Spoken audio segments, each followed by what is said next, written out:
Bueno, jovencitos. Entonces, lo que nos habíamos quedado la clase pasada, bueno, voy a hacer una recapitulación de todo el curso de manera muy breve. Al inicio del curso lo que queríamos plantear, o lo que queríamos, de donde queríamos partir, era de las ecuaciones de Maxwell. Entonces, para ponernos todos en el mismo contexto, empezamos a revisar los fenómenos que dieron lugar a la compilación de las ecuaciones de Maxwell. Entre ellos, la fuerza Coulomb, de Coulomb, ¿no? Campos eléctricos, campos magnéticos, qué producen los campos magnéticos, la ley de Biot-Savart, la ley de Gauss, la ley de Gauss para la distribución, o digamos, determinación de campos eléctricos debido a distribuciones de carga, que es como se usa en los problemitas, ¿no? Pero que relaciona el flujo eléctrico a través de una superficie cerrada con la carga que lo encierra. También, ley de, ya lo había dicho, ley de Biot-Savart, ley de Ampère. Vimos qué es una corriente de desplazamiento, cómo Maxwell corrigió, bueno, aumentó la ley de Ampère con la corriente de desplazamiento. Vimos también ley de inducción de Faraday, vimos que el campo eléctrico que se genera o que se induce a partir de un cambio en el flujo magnético es un campo no conservativo. Y bueno, ya empezamos, vimos la fuerza, la ley la fuerza de Lorentz para una partícula dentro de un campo eléctrico y un campo magnético. Revisamos, bueno, planteamos las ecuaciones de Maxwell, hicimos un repaso de cálculo vectorial, presentamos los operadores, el operador diferencial Nabla, vimos que se comporta como si fuera un vector, y con eso pudimos, bueno, presentamos el teorema fundamental de los gradientes, las divergencias y los rotacionales. Con eso pusimos las ecuaciones de Maxwell en su forma diferencial, y con las ecuaciones de Maxwell en su forma diferencial, obtuvimos la ecuación de onda para el campo eléctrico y el campo magnético. Y también lo hicimos desde una manera gráfica, ¿no? Suponiendo la existencia ya de una onda electromagnética, y obtuvimos las ecuaciones de onda para el campo eléctrico y para el campo magnético. Entonces, percibimos que el fenómeno electromagnético, la luz, la luz era un fenómeno electromagnético, ¿no? Luego revisamos el espectro electromagnético, nos dimos cuenta de que hay diferentes tipos de luz, digamos, diferentes tipos que están clasificados por su longitud de onda, ¿no? Que las longitudes de onda más grandes se utilizan para transmisiones de radio y televisión, ¿no? Que están en el orden de metros, kilómetros, y que van bajando, longitudes de onda microondas, infrarrojos, la luz visible que se encuentra de 400 a 700 nanómetros, es lo que nosotros podemos ver de longitud de onda. Luego luz ultravioleta, y rayos X, rayos gamma, que es luz que tiene menores longitudes de onda. Entonces, después de eso, pues vimos algunos ejercicios en donde en donde las ondas electromagnéticas portan energía.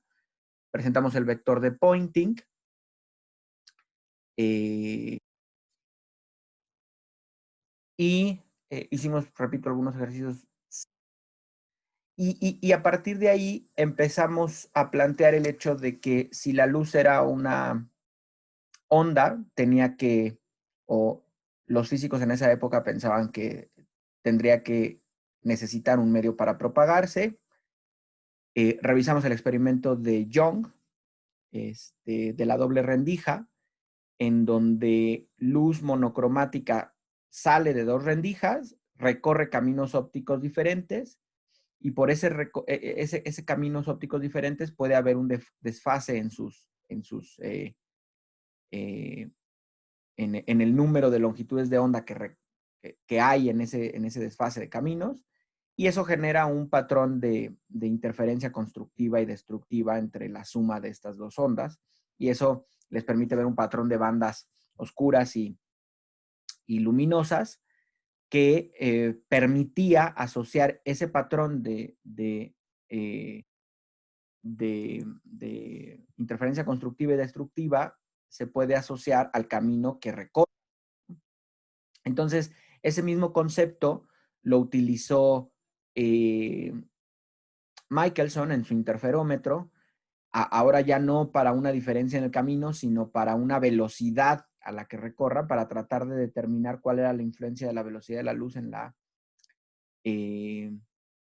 la velocidad de propagación de las ondas electromagnéticas. Hizo un montón de experimentos, ya lo vimos. Trató de medir el desfasamiento, ¿no?, de este patrón de interferencia, y nunca vio nada. Especuló que tal vez el éter no existía, y empezamos a ver las transformaciones de Galileo y las transformaciones de Lorentz, que Lorentz había propuesto esas transformaciones también a finales del siglo XIX para, porque funcionaban muy bien para el electromagnetismo, ¿no? Pero empezamos a ver las transformaciones de Galileo que lo único que nos dicen es relacionan un punto en un sistema de referencia fijo con otro punto en el sistema de referencia en movimiento. Son sistemas de referencia inerciales, por lo tanto, se mueven solo en un eje, uno con respecto al otro, ¿no? Para que no cambie este carácter de inercial, que no haya ningún cambio en la velocidad, ya no sea en magnitud ni en dirección. Y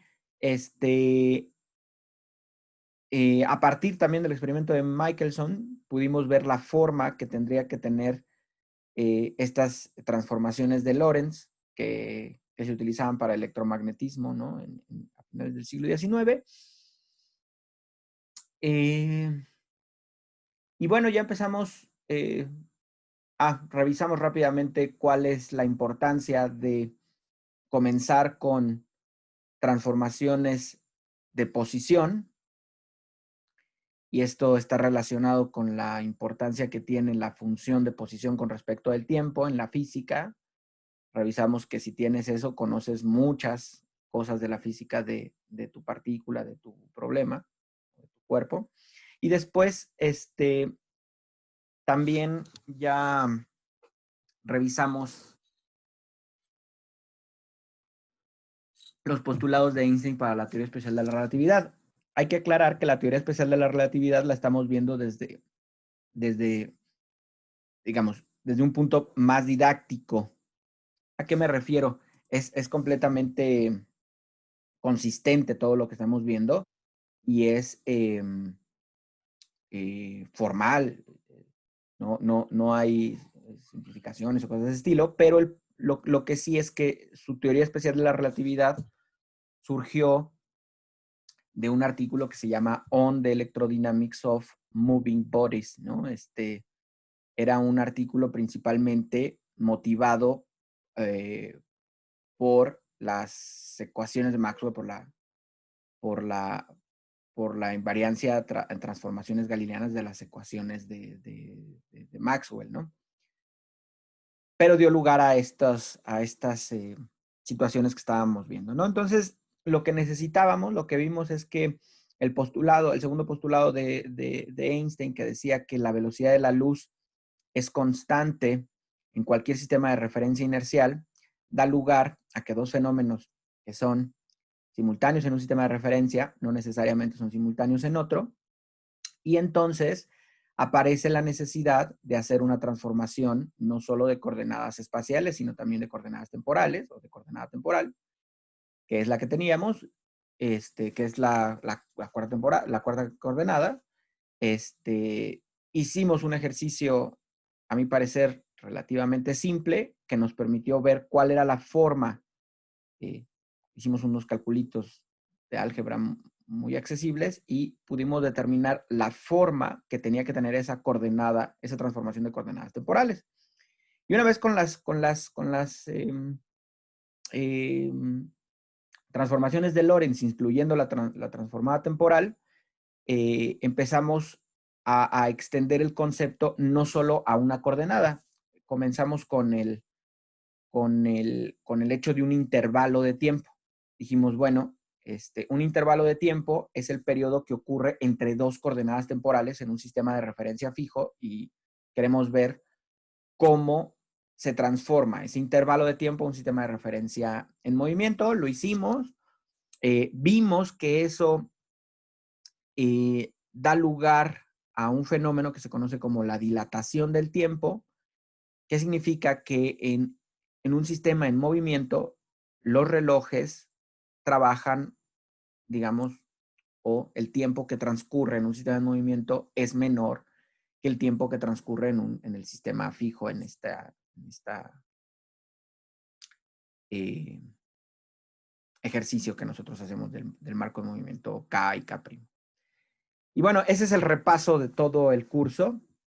En cada punto pueden venir problemas. Los he exhortado a que hagan esos problemas y si los hacen y tal y tienen alguna duda, pues igual podríamos también platicar. Mientras tanto, continuemos. Hasta ahí terminamos la clase pasada. Continuemos ahora con la contracción de la longitud.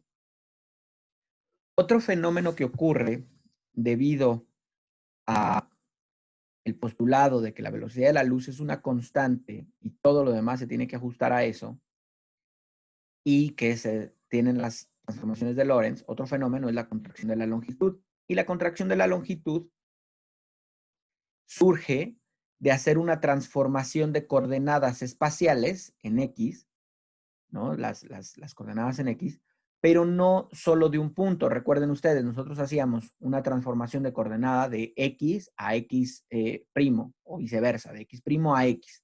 Era solo un punto. Ahora lo que queremos es una longitud.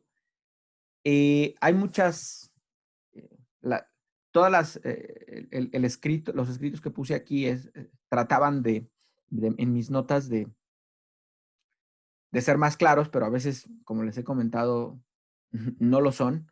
Aún así, si algo no queda claro, háganmelo saber o yo espero percibirlo y discutirlo, ¿no? Vamos a retomar los sistemas K fijo y K' con observadores A y B, respectivamente. Cada observador en el sistema tiene una cinta métrica en reposo en su respectivo sistema.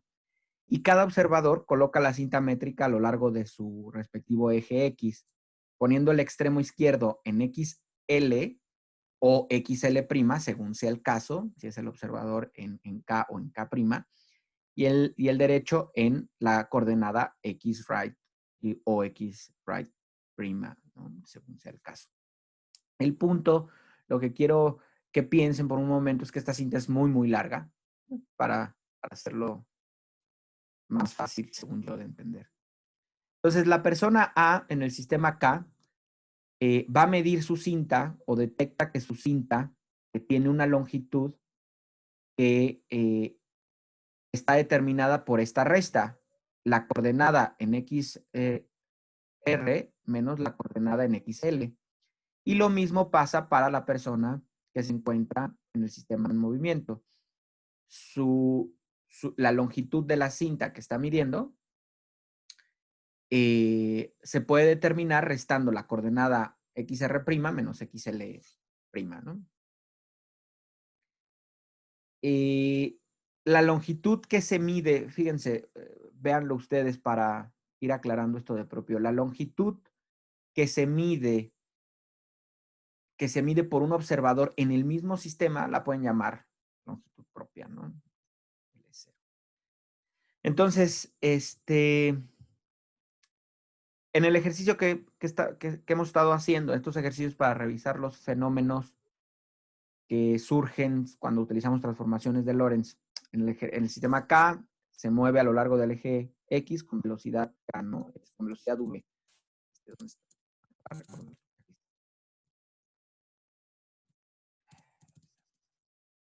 Acuérdense de esto. Uy, está muy lejos. Aquí. Acuérdense que ahora tenemos una cinta, K está fijo y K' se mueve hacia la derecha con velocidad constante v. Va. Entonces,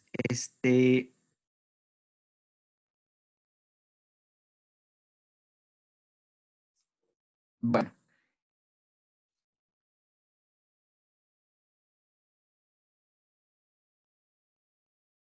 La persona, entonces, en el sistema K mide su cinta, ya vimos esto ya lo revisamos, ok. Entonces, el observador A, que se encuentra en el sistema K, mide la longitud de la cinta. Lo que querrá hacer es medir la longitud de la cinta que se encuentra en el sistema K'. Es decir, quiere dar coordenadas en el sistema fijo para las coordenadas de la cinta en el sistema en movimiento. Si les damos coordenadas a los eventos X, T, entonces tenemos que X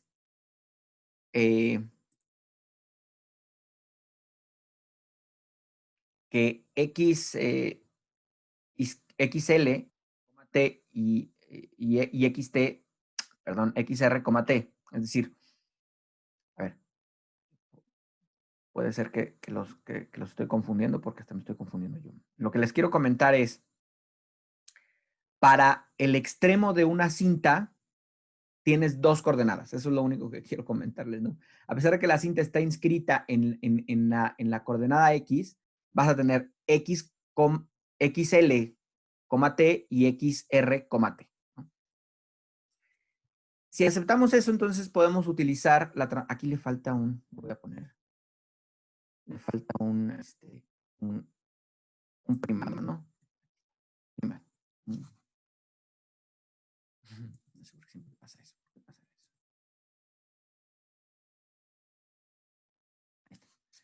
Tenemos entonces X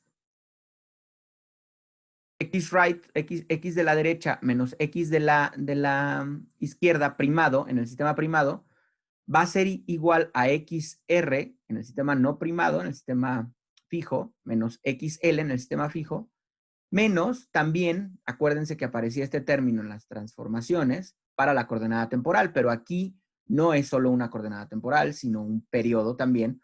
¿Por qué? Porque tengo que poner tiempo en right y tiempo en L. ¿Por qué? Porque está asociado al momento en el que yo mido la coordenada en R y el momento en el que yo mido la coordenada en L.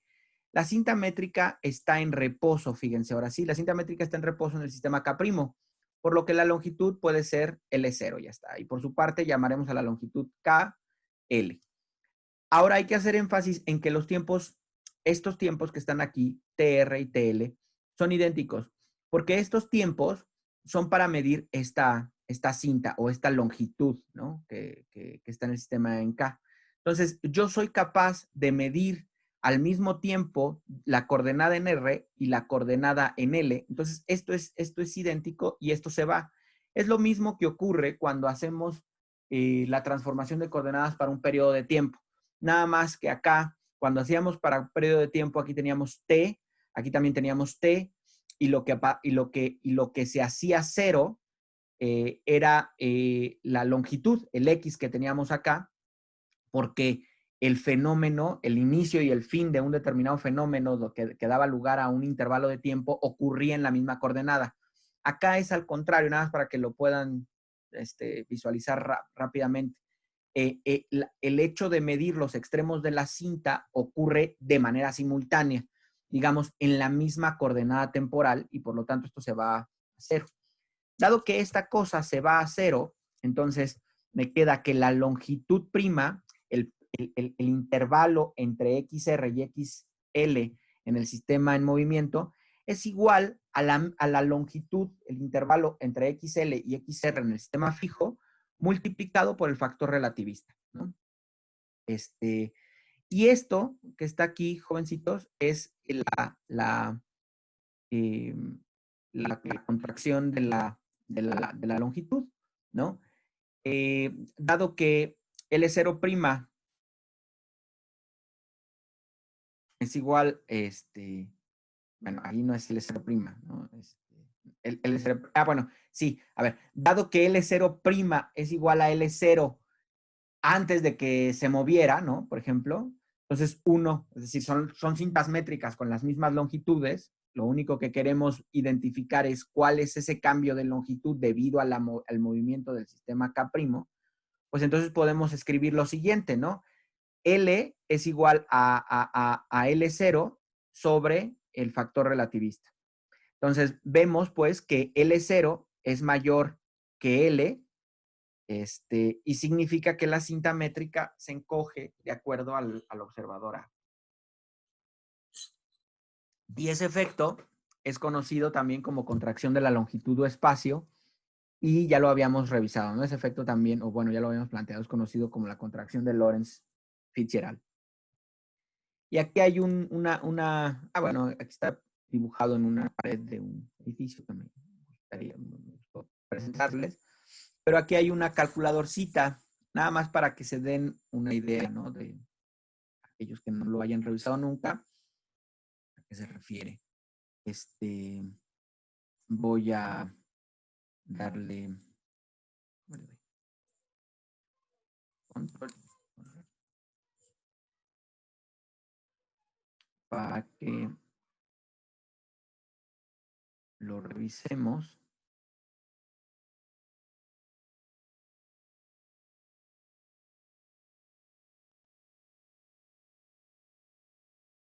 Bueno, aquí dice, ingresa un porcentaje de C, 99%.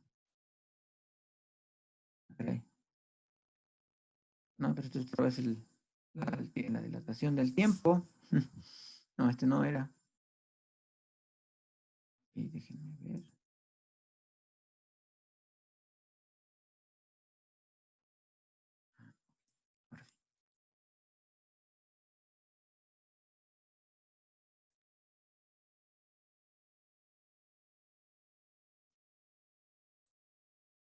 Ahora sí, miren.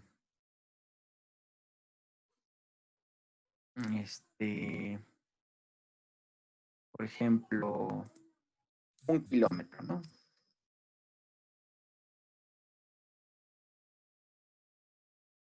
Si se tiene una longitud de 1 kilómetro y se viaja y la velocidad de un observador es de 66% de la velocidad de la luz, entonces va a tener va a identificar una longitud relativa de 745 metros. Claro que si se aumenta a 99, 66, ¿cuánto tenía? 145 metros, ¿no? Es decir, se está reduciendo aproximadamente 25%, ¿no? 99, ya solo quedan 75 metros, se está reduciendo muchísimo más, ¿no? De 1 kilómetro, ve algo que tiene una longitud de 1 kilómetro como si fueran solo 75 metros. Y así, ¿no? Si son 3 nueves, si es casi la velocidad de la luz, se contrae a 23 metros. Y bueno, esa es la idea. Les dejo de compartir aquí. Esa es la idea en el sentido de que va,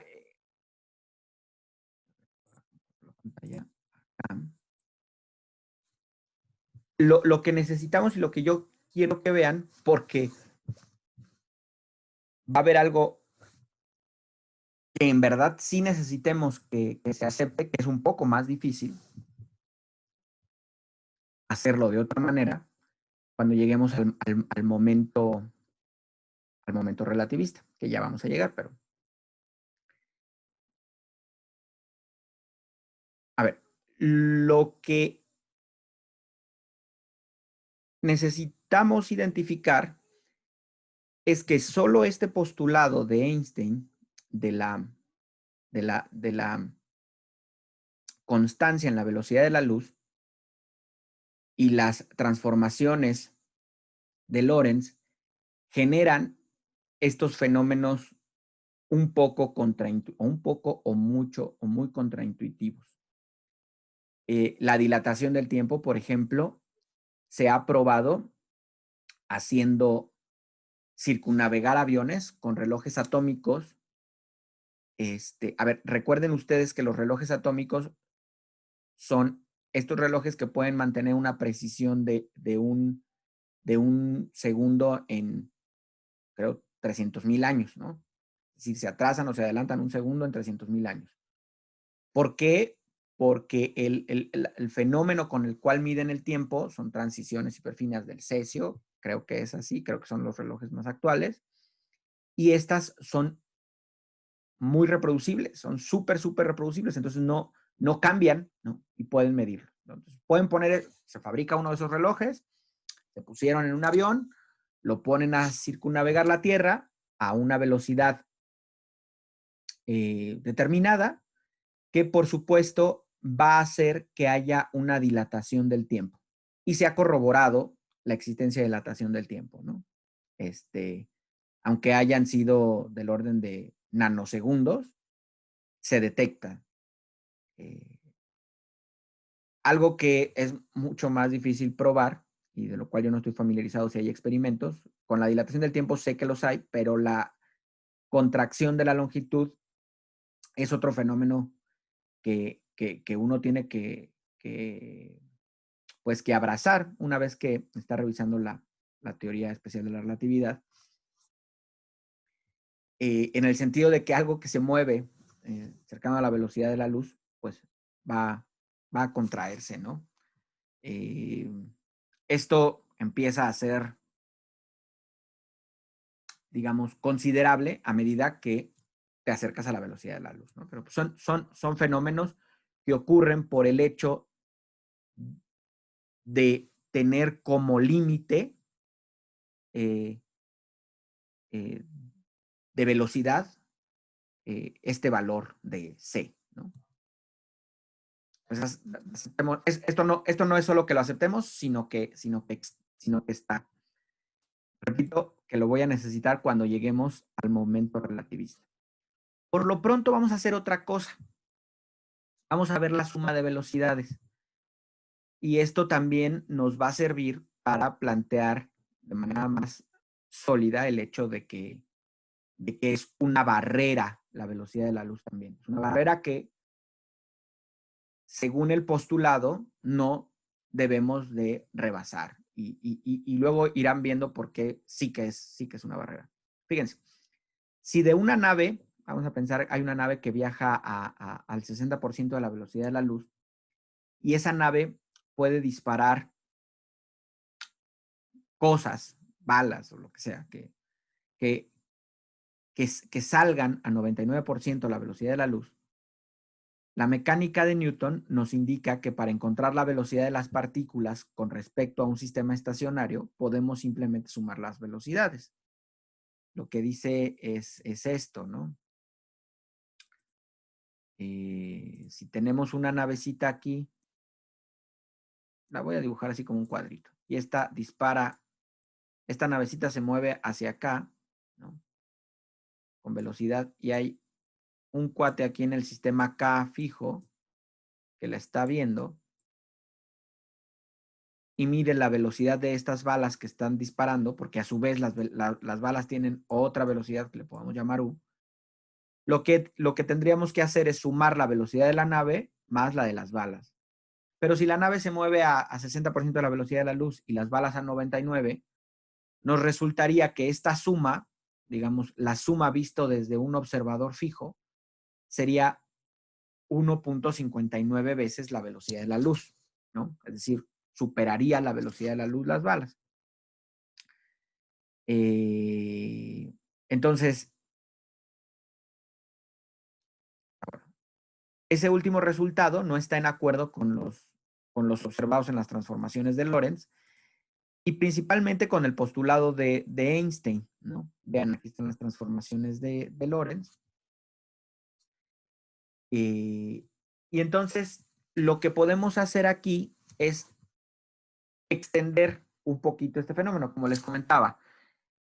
Las transformaciones de Lorentz comienzan con transformaciones de posición por la robustez que tiene una función de posición con respecto al tiempo y no por su facilidad.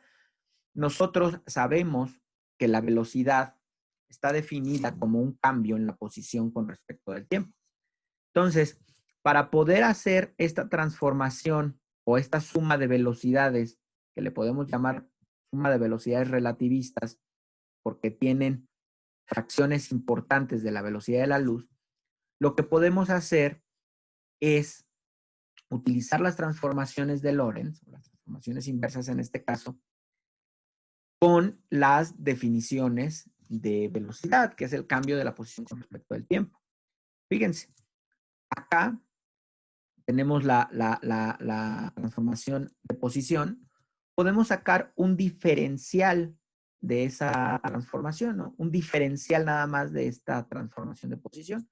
Nos queda que ese diferencial es el factor relativista, el diferencial de X en el sistema fijo es el factor relativista por el diferencial de X en el sistema primo, en movimiento, más la velocidad por un diferencial de tiempo, ¿no? Hay que ponerlo. Aquí también tenemos que si tenemos aquí tiempo y sabemos que es una coordenada que también vamos a transformar, tenemos que poner el diferencial de tiempo. Los diferenciales en Y y en Z quedan iguales, diferenciales en Y y en Z primados, y hacemos el mismo diferencial para el tiempo. Aplicamos nuestras definiciones que conocemos, que indica que el cambio la velocidad en X es el cambio de la velocidad de la posición en X con respecto del tiempo. La velocidad en Y es el cambio de la posición en Y con respecto del tiempo, y así sucesivamente. Entonces, para poder obtener una definición para la velocidad de X, pues nada más, en este caso, lo hacemos rápido, trabajamos a la derivada como si fueran fracciones, ¿no? Que es una de las cosas, al ratito les presento otro lugar en donde lo hacemos porque nos permite acercarnos a los resultados de buena manera, ¿no? Entonces ponemos nuestros diferenciales como si fueran una razón. Tenemos el diferencial de X arriba, el diferencial de T en el denominador, y nos queda que la velocidad de X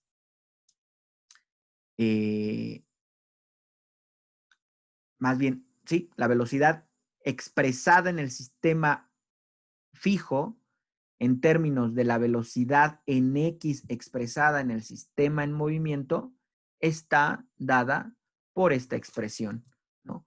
Aquí se encuentra. Pero también vean ustedes, si yo quiero expresar la velocidad en Y, tendría que hacer utilizar el mismo recurso, poner el diferencial en Y, ¿no? Que había sacado entre el diferencial en tiempo y el diferencial en Z entre el diferencial en tiempo. ¿Qué es lo que quiero que perciban ustedes aquí, jóvenes? Es lo siguiente. Voy a hacer un dibujito aquí otra vez. Espero que esta vez me salga bien la primera. Sistema K. Sistema K aquí. Sistema K' acá, que se mueve a una determinada velocidad hacia la derecha. Y lo que estamos viendo acá, fíjense ustedes, cuando teníamos transformaciones de solo coordenadas, solo posición, pues la posición en Y primada y en Z primada correspondían a las mismas posiciones en el sistema fijo.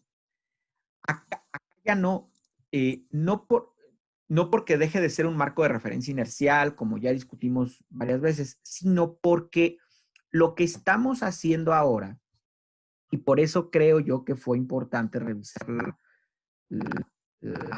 el valor de la función de posición con respecto del tiempo, lo que estamos haciendo ahora no es dar una equivalencia en las posiciones, sino en las velocidades de lo que ocurre aquí. Fíjense, en el sistema K' ocurre que hay cosas que se mueven en el sistema K'. Es decir, no solo están fijas con una coordenada, sino que dentro del sistema Ay, perdón, K'. Dentro del sistema hay cosas que se están moviendo, ¿no? Y lo que yo quiero hacer es expresar el movimiento de estas cosas, el movimiento de las partículas o sí, cosas o cuerpos que se muevan dentro de un sistema que a su vez se mueve, que es el sistema de referencia inercial, pero en términos de las coordenadas del sistema que no se mueve, ¿no? Eso no le quita el carácter de inercial, porque lo que yo estoy revisando es el movimiento de estas cosas dentro del sistema. No sé si me estoy explicando, espero que sí. ¿Por qué? Porque ahí sí surgen estas otras coordenadas e incluso los problemas se pueden complicar un poquito más. ¿Por qué? Porque nada limita a este sistema K' a ser un sistema de referencia inercial y a su vez que haya cosas aquí dentro que se muevan en tres direcciones, ¿no? Hacia arriba, hacia abajo, que se muevan en cualquier dirección. Entonces, yo voy a tener que en este sistema K expresar el movimiento de esta, o la velocidad de esta, el movimiento, el cambio de posición con respecto del tiempo, y lo puedo expresar con estas transformaciones, ¿no?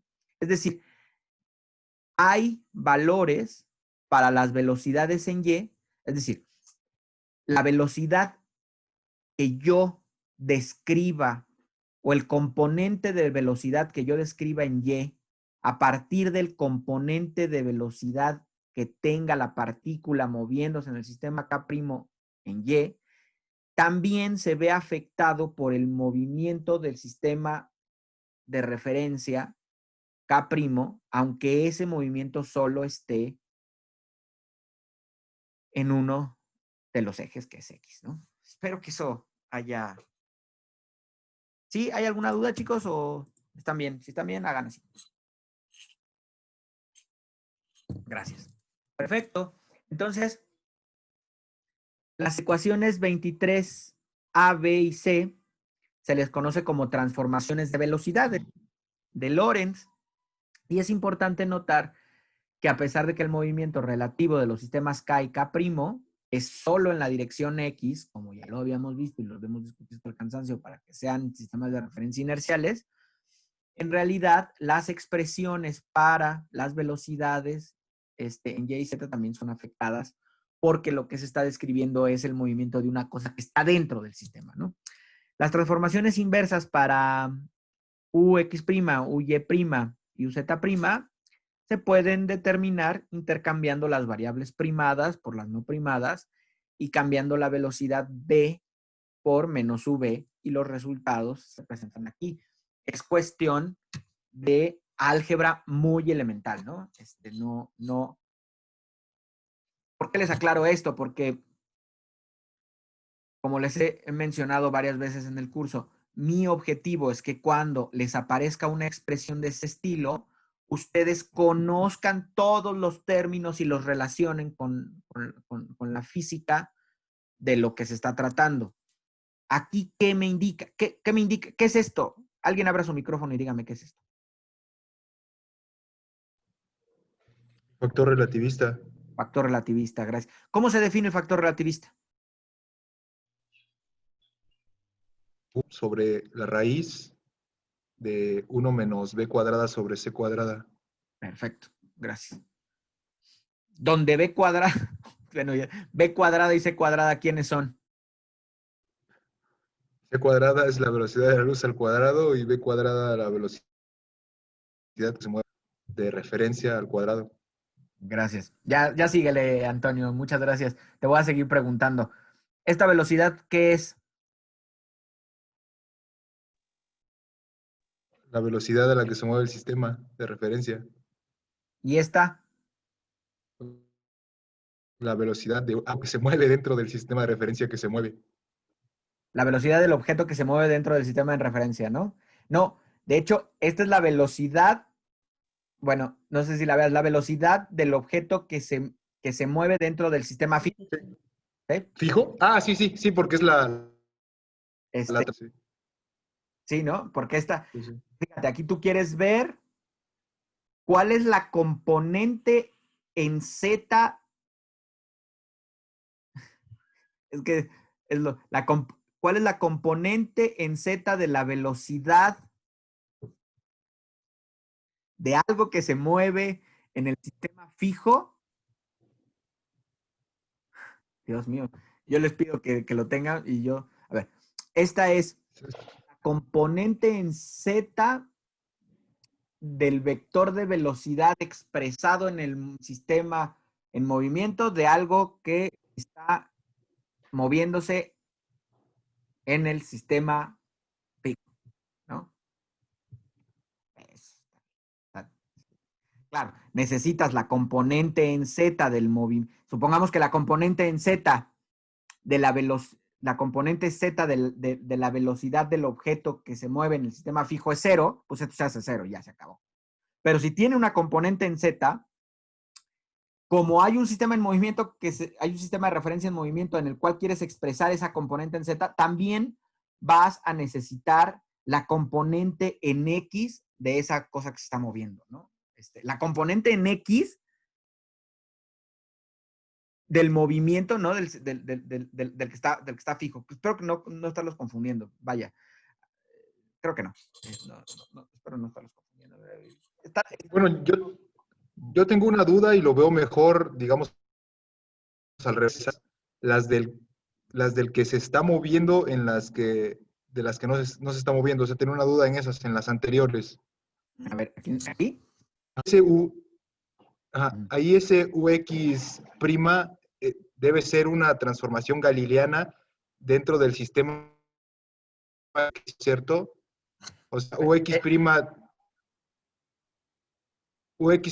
debe ser o sea, la velocidad del sistema en movimiento, o sea, porque esa UX es la velocidad de de un objeto que se mueve dentro del sistema que se está moviendo, ¿cierto? Sí. Entonces, esa UX prima debe ser una transformación galileana en ese sistema. O sea, esa UX debe ser la velocidad que se mueve más la velocidad del sistema en movimiento, No. ¿cierto? Fíjate, ahí te va. Cuando tú estás en un sistema fijo, en un sistema de referencia inercial y tú mides la velocidad de algo, te da un valor, el que sea. Por ejemplo, tú quieres medir la velocidad de un electrón o de la luz, si quieres. Y el electrón viaja a 90% de la velocidad de la luz. Pero el electrón se mueve dentro de mi mismo sistema de referencia inercial. Entonces, ahí yo lo único que digo es, se mueve a 90C, a 0.9C, y ya está. Ese es el valor de esto. O sea, no hay que transformar ahí nada. Nada, absolutamente, ¿no? Porque yo lo puedo medir. No tengo que expresar esa velocidad en otro sistema. No, nada. Ya la medí. Ya está. Pero supongamos que ese mismo electrón que yo estoy midiendo, yo voy en un avión o en la estación internacional, la Estación Espacial Internacional, que va a 30,000 kilómetros por hora o algo así. Estoy ahí y estoy haciendo un experimento en la Estación Espacial Internacional. Y ahí mido, dentro de la estación, el electrón y mido 0.9C. Para mí, el electrón y yo estamos en el mismo sistema de referencia inercial, no hay problema, es este valor. Pero si alguien que está en la Tierra dice, oye, ¿cuál es la velocidad de ese electrón? Es 0.9C más 0.01C, que es la velocidad de la estación espacial, pensando que fuera así. Y la respuesta es no, porque si vamos a pensar que la velocidad de la estación espacial fuera 0.1C y el electrón fuera 0.9C, entonces desde afuera, desde la Tierra, podrían decir, oye, entonces el electrón se mueve a C. No. Tienes que utilizar ahora sí estas transformaciones que te dicen, dime cuál es la velocidad del electrón en medida en tu sistema. Ah, me dio esto. Ah, ok, pues la pongo aquí dentro. Ahora, yo sé a qué velocidad se mueve tu sistema. Se mueve a punto 1C. La pongo aquí este valor y la velocidad de la luz. Y esto me permite hacer transformaciones de velocidades consistentes con el hecho de que, o con el postulado de que la velocidad de la luz es constante. Y nunca, por este factorcito que aparece aquí, nunca se superará la velocidad de la luz, ¿no? Utilizando estas transformaciones. Pero lo que surge aquí, lo que más me llamaba la atención o lo que más me importaba comentarles era que había que transformar también para las componentes del vector de velocidad en Y'. Si hay un...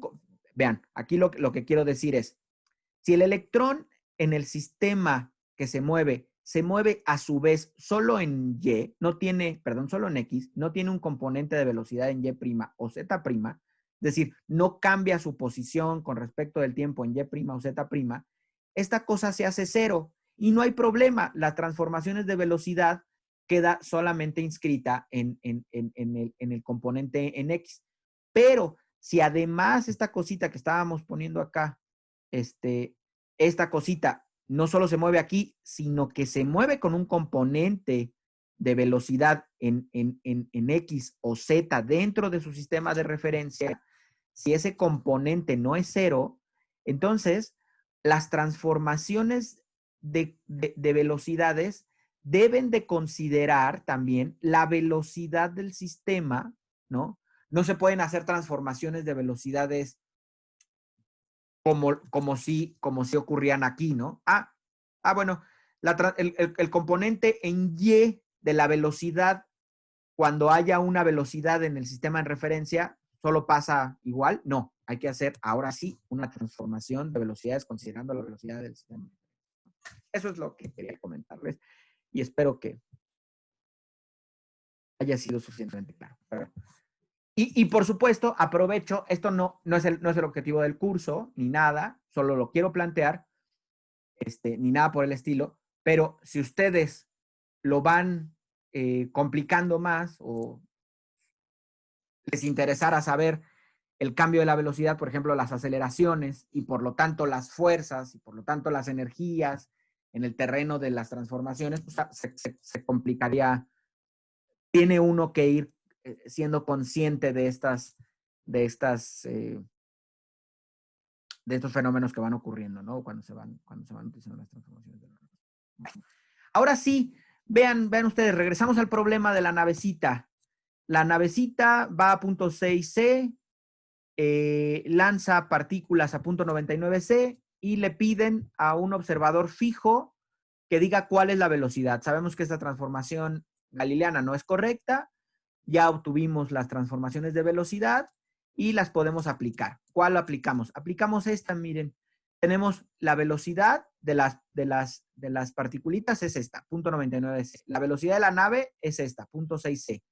1, vamos a poner la velocidad de la nave, punto 6C, la velocidad de la luz y la velocidad de las particulitas. Vean ustedes. Punto 99C es la velocidad de las partículas o de las balas que lanza la nave. Esta es la velocidad de la nave. 1, la velocidad de la nave por punto 99C, que es la velocidad de las partículas que están partiendo de la nave, entre C al cuadrado. Y entonces, la velocidad de esas partículas vistas desde un sistema de referencia fijo es 0.997C. Es decir, vean, si las partículas, a las partículas que salen a punto 99C de la nave, que viaja a su vez a punto 6C, desde un sistema de referencia fijo, solo cambian un 0.007 C debido a este 60%, ¿no? Debido a esta transformación de velocidad. Solo las partículas sin masa podrían tener una velocidad C. Bueno, aquí hay otra calculadora, pero como ya nos dedicamos mucho tiempo a estar viendo esto, posiblemente no sea tan útil. Digamos, el fenómeno creo que ha quedado explicado, ¿no? ¿Tienen alguna duda o comentario con respecto a esto? ¿No? Bueno, seguimos. Esta cosa me la voy a saltar. Bueno, no me la voy a saltar. El efecto Doppler. Digo, este enunciado nada más. No tiene sentido. Vean, recordemos que el efecto Doppler causa un incremento en la frecuencia del sonido cuando la fuente de sonido se aproxima al receptor y un decremento en la frecuencia cuando la fuente se aleja. Ese efecto Doppler se ve en cursos de física introductorios y lo pueden identificar ustedes cuando pasa, por ejemplo, una ambulancia. Tal vez no sea tan perceptible, pero yo creo que sí se alcanza, si pone uno mucha atención, está uno parado en la calle y va pasando una ambulancia o una patrulla con sus sirenas encendidas, se oye diferente cuando se va aproximando que cuando se va alejando, ¿no? Y eso es producto de que la velocidad de la patrulla o de la ambulancia afecta la longitud de onda o la frecuencia de las ondas de sonido que están emitiendo, ¿no? Por supuesto que el sonido depende de si la fuente o el receptor se está moviendo, en el caso del efecto Doppler para el sonido. Y esto, en primera instancia, parecería violar el principio de relatividad, ¿no? Que nos indica que no se puede detectar movimiento absoluto, solo relativo entre dos sistemas. Lo que pasa es que en este sistema, en este efecto Doppler, para el sonido, sí hay un marco de referencia inercial preferente, si ustedes lo quieren ver así, que es el medio por el cual se propagan las ondas, que es el aire, digamos, ese está fijo, nosotros estamos inmersos y sí hay que identificar si es la fuente la que se mueve, si me muevo yo, porque las ondas sí se propagan sobre este sistema fijo.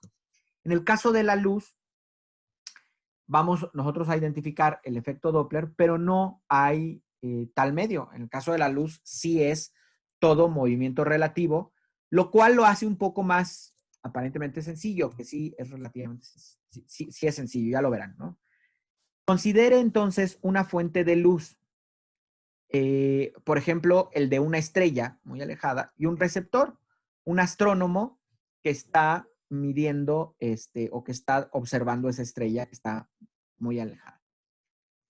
Pero piense usted que se aproximan a una velocidad relativa. La fuente de luz, esta estrella, se mueve hacia el lugar en donde se encuentra el observador, ¿no? El astrónomo.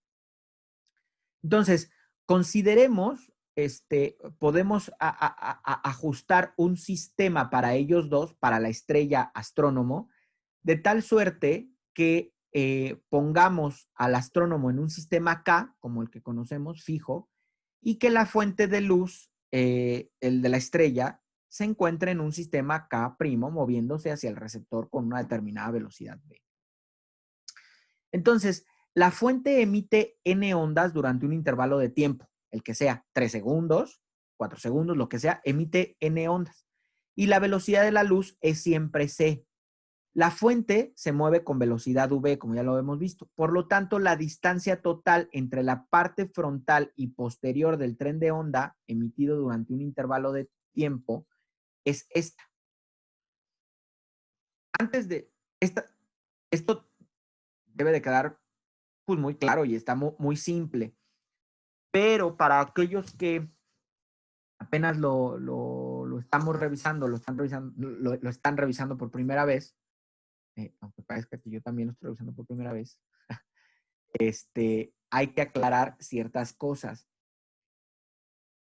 Yo he percibido, y tal vez estoy tomándome tiempo de más, pero bueno, si tengo que dar un par de clases extras, pues las daremos para que quede todo claro.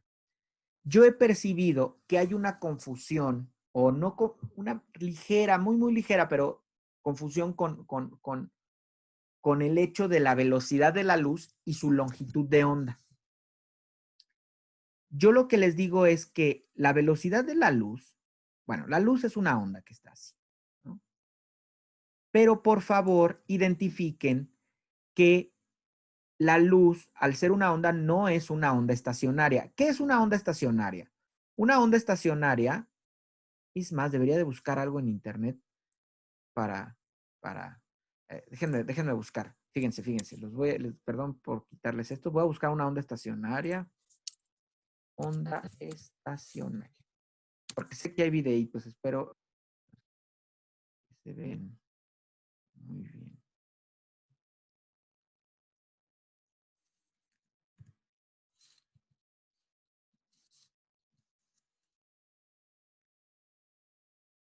Ah, no encuentro videitos. Bueno,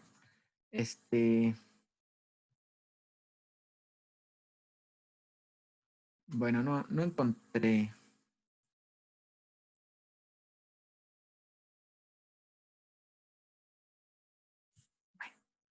No importa. La intención creo que era más o menos.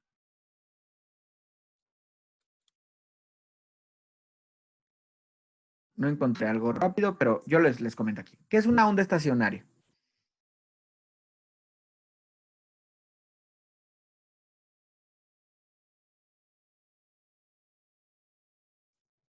Una onda estacionaria es una onda que no viaja. Solo esta cresta baja, sube. Tiene nodos, pero en un eje X no se mueve. En un eje X o no cambia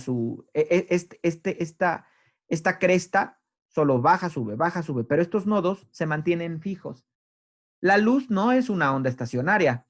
La luz vibra, por supuesto, tiene su longitud de onda asociada, pero al mismo tiempo, como les comentaba, si pones tú a una hormiga aquí o el frente de onda sí se mueve una distancia, a medida que el tiempo pasa. Eso es lo que yo les quiero comentar, ¿no? Y aclarar, porque luego dicen, oye, pero si alguien me llegó a preguntar en algún momento, si la velocidad de la luz es constante, ¿por qué se afecta su longitud de onda? Pues por esto que vamos a ver ahorita, ¿no? La velocidad de la luz es constante, el frente de onda es constante, SC. Pero si tú tienes una fuente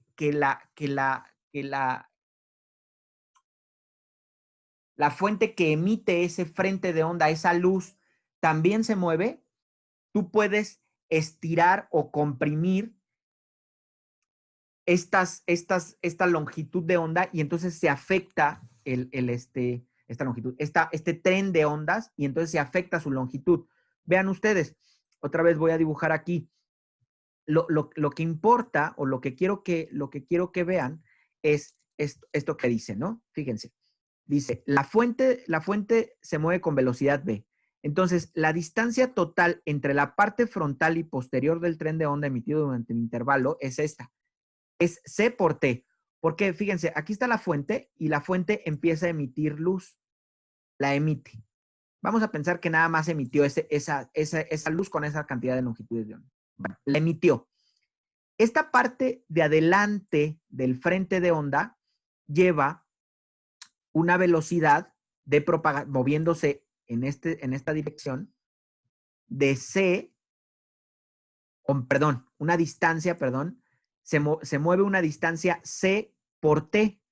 C por T es lo que se va moviendo esto. ¿Por qué? Porque va a una velocidad de C y pasa un determinado tiempo, 3 segundos, pues se movió una determinada distancia. Y la parte de aquí atrás, ¿no? Va a B, ¿no? A B por T, ¿no? No la parte, en realidad no es solo la parte de aquí atrás, es el planetita, o perdón, la estrella esta, va a B por T. La estrella va a B por T y también se mueve una distancia para acá, ¿no? Entonces, piensen ustedes que si emite un tren de ondas de 1, 2, 3 ondas, las que sean, esto, como lleva también una velocidad, la parte de atrás, hagan de cuenta que la comprime como si fuera un acordeón, ¿no? La comprime. ¿Cómo, en qué distancia la comprime o cuál es la longitud de todo esto? La longitud es la parte frontal, la distancia que recorre la parte frontal del tren, menos lo que la va comprimiendo la estrella por su movimiento hacia allá, ¿no? Es que es en la misma dirección en la que emite la luz, V por T. Espero que eso, ¿sí quedó claro eso? Si quedó claro, hagan así. Gracias, jóvenes. Entonces, ahora, otra de las cosas que debemos de estar conscientes es que hay n es un entero. No. Les digo que también he percibido, yo creo que son aquellos que no entran a todas las clases, son los que más confundidos están a veces, pero este n es porque la luz son ondas, o sea, tienes que tener un entero, tú puedes pensar que hay un entero, también puedes pensar que está aquí a media lambda, si quieres, también podrías pensar, pero al fin y al cabo, tú vas a tener n, tú puedes ajustar a que sea n número de ondas, de lambdas, aquí 1, 2, 3, 4, 7, 8, 50 lambdas. Esta longitud, tú la puedes expresar, ¿no? En lambdas, porque acuérdense, esto que tienes aquí, esto es distancia. Esto se mide en metros. Esto también se mide en metros. Lambda se mide en metros. Entonces tú puedes decir, esta longitud del tren de ondas la puedo expresar en un determinado número de lambdas. ¿Cuántos? N por lambda, la que mida la longitud de onda aquí, ¿no? Entonces, fíjense, si yo puedo expresar esto en n lambdas, acuérdense que esto lo puedo expresar, lo puedo poner aquí así, luma. Esto lo puedo expresar en lambda. ¿Cuántas? 50 millones o 480 millones. Un n, las que sean, ¿no? Entonces, de aquí, de esta expresión, nada más paso dividiendo n, el número de lambdas, y con esto puedo expresar cuál es la longitud de onda, ¿no? Lambda es c por t menos b por t, sobre el número de onda. El número de lambdas, perdón. Por otro lado, hemos visto que la frecuencia, o habíamos visto que dado que la velocidad de la luz, o bueno, cuando una onda viajera pues, no tiene una velocidad constante, la frecuencia es la velocidad entre lambda, ¿no? La frecuencia de esta onda. Pero en este caso tenemos una velocidad constante. Entonces también la frecuencia es la velocidad de la luz entre lambda. Esta es la frecuencia de una onda, ¿no? Entonces podemos expresar la frecuencia de la siguiente manera. Nada más, ¿qué hacemos? Aquí agarramos este lambda que está aquí y lo metemos aquí, en esta expresión sí. Entonces podemos decir que la frecuencia es C sobre C por T menos B por T sobre N, nada más pasa la N para acá arriba, y me queda esta frecuencia escrita como C por N, C por T menos B por T. Por su parte, conocemos otro concepto. En su marco de referencia, la fuente emite N ondas, de las que sean, de frecuencia F0, durante un tiempo propio, olvídense del tiempo propio, durante un tiempo medido en su sistema de referencia, T0, T', ¿no? Entonces, fíjense, se miden N de una determinada frecuencia en a su tiempo, ¿no? Y el intervalo de tiempo propio, ¿no? T0, medido en el reloj del sistema en movimiento, está relacionado con el intervalo de tiempo que mide el observador, ¿no? El astrónomo, por la siguiente transformación de temporal, ¿no? Que ya habíamos determinado. Es decir, el tiempo en el sistema en movimiento es el tiempo en el sistema en reposo sobre el factor relativista. El reloj que se mueve con la fuente es el que mide el tiempo propio porque está presente en el inicio y el final del tren de onda. Está bien. Ahora, al sustituir este tiempo T0' de la ecuación 31 en la ecuación 30, fíjense, este que está aquí, lo ponemos aquí en la ecuación 30. Metemos y tiempo normal sobre tiempo no primado sobre gamma. Podemos determinar el número de ondas n, ¿cuál? Este n. Y este n, el número de ondas, lo podemos meter a su vez aquí arriba, ¿no? Vean ustedes. Nos queda, vean rápidamente, ¿no? Esto es C por SN. Pero ¿quién era N? N es SF por el tiempo sobre gamma, ¿no? Y entonces hacemos un poquito de algebrita y nos queda 1 sobre 1 menos B sobre C por la frecuencia sobre gamma. Y esto es igual a la raíz de 1 menos B cuadrada sobre C cuadrada sobre 1 menos B sobre C multiplicada por F0. ¿Qué estamos haciendo aquí? Al final, ya aquí hemos llegado a lo que buscábamos. Aquí tenemos la frecuencia que identifica el observador, el astrónomo, y aquí tenemos la frecuencia. Acuérdense que cuando nos referíamos a la frecuencia podemos decir la lambda. Aquí tenemos la lambda que mide el observador y aquí tenemos la lambda que mide o que se emite en la estrella. Lo que pretendemos ver, o que es importante que identificar, es el hecho de que esta frecuencia o esta lambda, esta longitud de onda, se ve afectada por este término, ¿no? La que tú mides se va a ver afectada por este término si es que la estrella se está acercando a ti. Si usamos el clásico beta, la relación de velocidad sobre c, podemos escribir esta anterior ecuación de la siguiente manera. La frecuencia es 1 más beta, raíz de 1, raíz de 1 más beta sobre raíz de 1 menos beta por F0. Y esto es el efecto Doppler relativista. La ecuación 32, esta ecuación, repito, los números ya no les pongan tanta atención,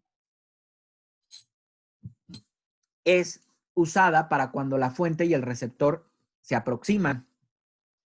Cuando la fuente y el receptor se están alejando el uno del otro, con una determinada velocidad, se puede derivar una expresión similar a la ecuación 32, solo considerando lo que hicimos en el inicio, ¿no?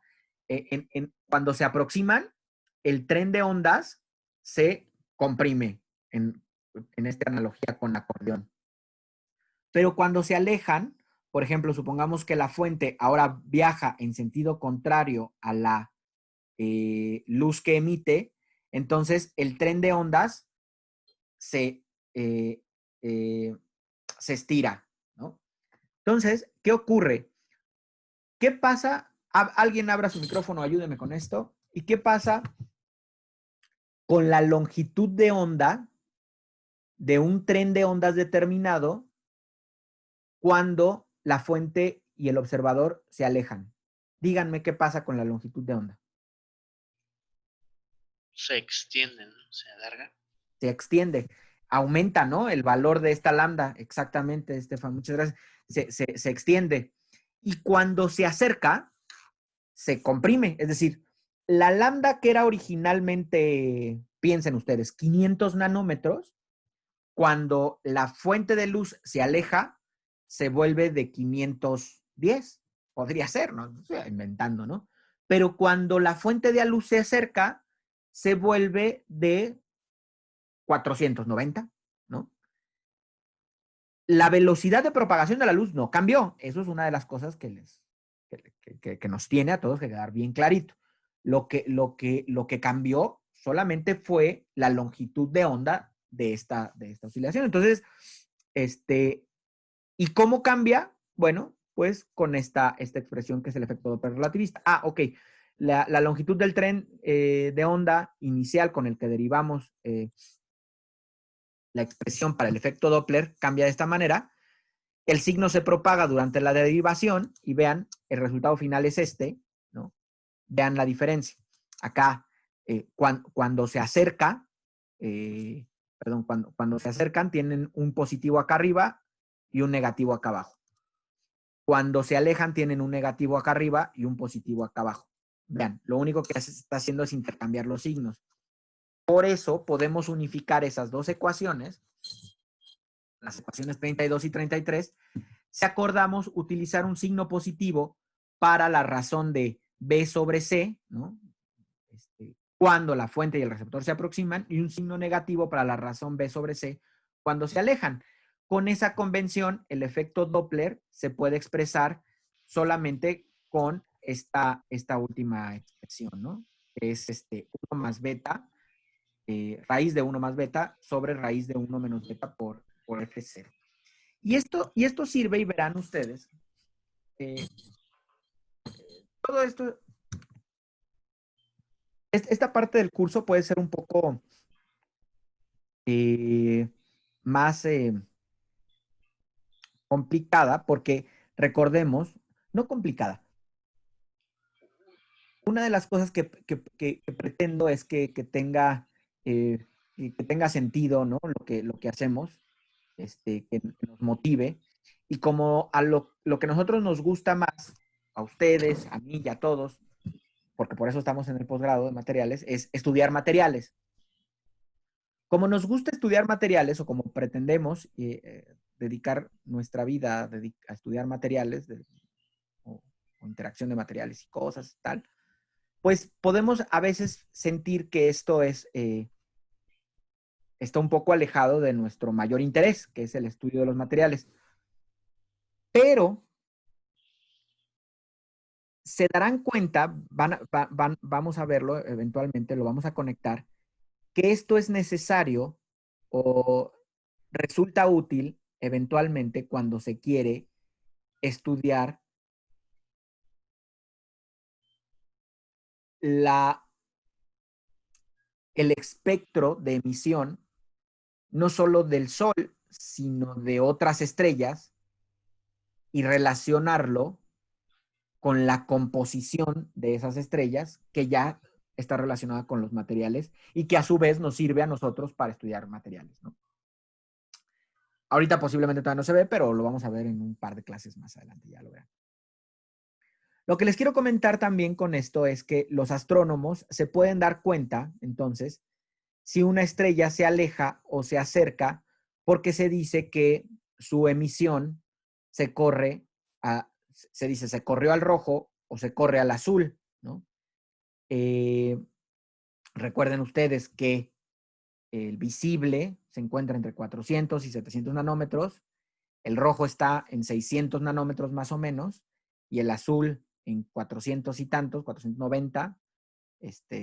Entonces, cuando se corre al azul, es menor longitud de onda. Menor longitud de onda, como ya nos comentó Estefan, significa que las estrella, el observador y la estrella que está analizando se acercan, y un corrimiento al azul indica que hay una aproximación entre esa estrella y el observador. Un corrimiento al rojo significa que se están alejando, ¿no? ¿Hay alguna duda o comentario con respecto a esto? ¿No? Bueno. Ahora sí, vamos a pasar con algo que nos importa todavía más. Todo nos importa, pero esto nos importa todavía más. Miren, este es el momento relativista. Hemos visto que las transformaciones de Lorentz desembocan en nuevas expresiones para conceptos que ya conocíamos y creíamos de alguna manera familiares. Como por ejemplo las transformaciones de velocidades que hemos revisado en esta clase. Ahora necesitamos prestar cuidado a nuestra definición de momento lineal para ver si esa definición sigue siendo válida a altas velocidades. De acuerdo a la segunda ley de Newton, una aceleración de una partícula que ya está en movimiento a velocidades muy altas podría incrementar su velocidad hasta superar la velocidad de la luz, porque lo que habíamos dicho es que, o bueno, ya hemos revisado en alguna ocasión revisamos, la segunda ley de Newton lo que dice es que el cambio de momento con respecto al tiempo es una fuerza, ¿no? Entonces, si nosotros seguimos aplicando, vean ustedes, si nosotros tenemos una partícula que se mueve a velocidades muy altas, un electrón o lo que sea, y le seguimos aplicando una fuerza debido a un campo eléctrico, por ejemplo, eso significaría que estamos en cada momento cambiando su vector de movimiento, su vector de momento, y eventualmente ese podría ser más grande que que la velocidad de la luz, ¿no? O la parte de B, la velocidad podría superar la velocidad de la luz, ¿no? Pero eso tiene que ser ajustado al hecho del postulado de Einstein, y lo vamos a ver de esta manera, fíjense. Lo anterior está en conflicto con las transformaciones de Lorentz, por lo que es posible especular respecto a que la segunda ley de Newton deba modificarse de alguna manera a estas altas velocidades. Para eso es muy interesante analizar este ejercicio mental de la colisión de dos pelotitas debido a sistemas de referencia, uno fijo y otro en movimiento.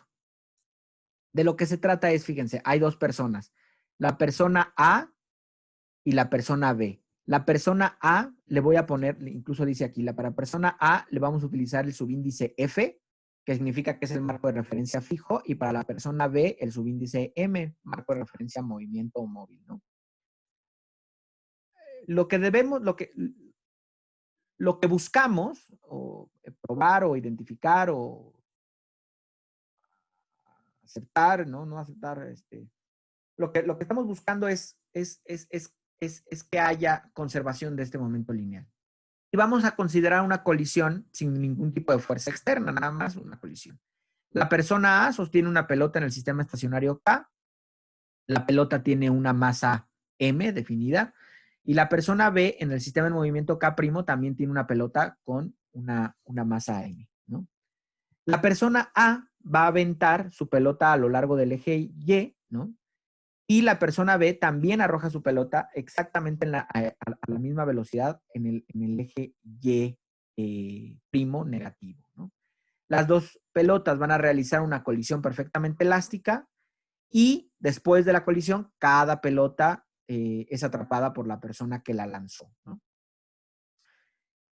Al final lo que pasa es que cada persona va a medir la velocidad de su pelota, que va a resultar ser U0, tanto antes como después de la colisión. Y fíjense, vamos a considerar la conservación del momento de acuerdo a la persona A, vista en el sistema K fijo. Bien. La velocidad de la pelota aventada por A tiene las siguientes componentes en el sistema K. Ven ustedes, está el señor aquí. ¿Qué componente tiene en X la velocidad?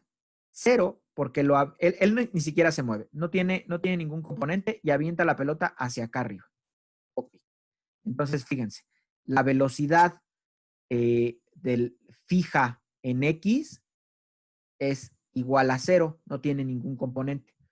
Pero la velocidad de la pelota o la velocidad de la persona fija en Y tiene un componente U0, el que le da la velocidad que él le imprima para mover la pelota hacia arriba, ¿no? O la velocidad que la pelota tiene para ir hacia acá arriba. Ok. Estos son los componentes. Si usamos la definición de momento, que es masa por velocidad, entonces el movimiento, el momento de la pelota aventada por A está, a ver, acuérdense que el momento es una cantidad vectorial, ¿no? Entonces, el momento está completamente en la dirección Y. Es decir, el momento de la pelota en el sistema fijo, momento fijo en Y, es igual a la masa de la pelota por la velocidad. Ok, ahí quedó.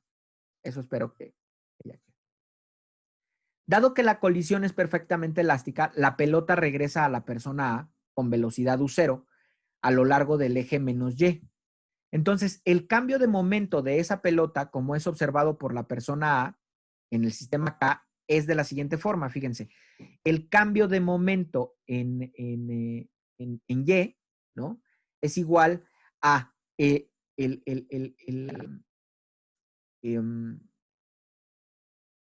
MB, no,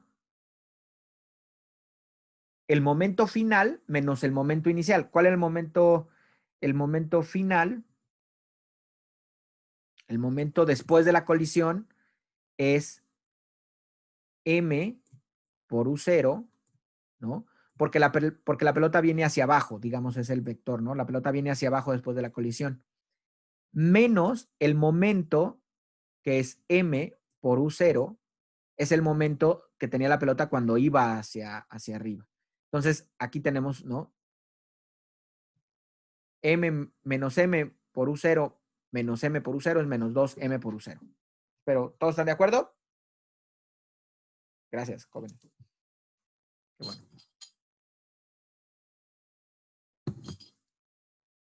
Miren.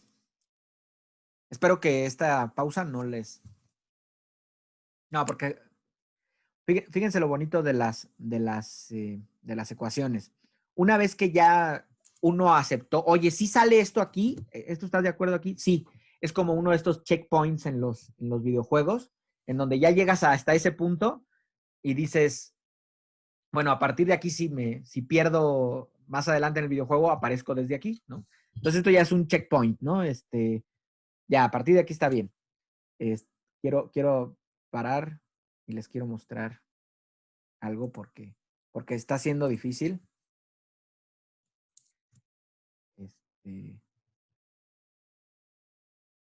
Está siendo difícil lo de las clases.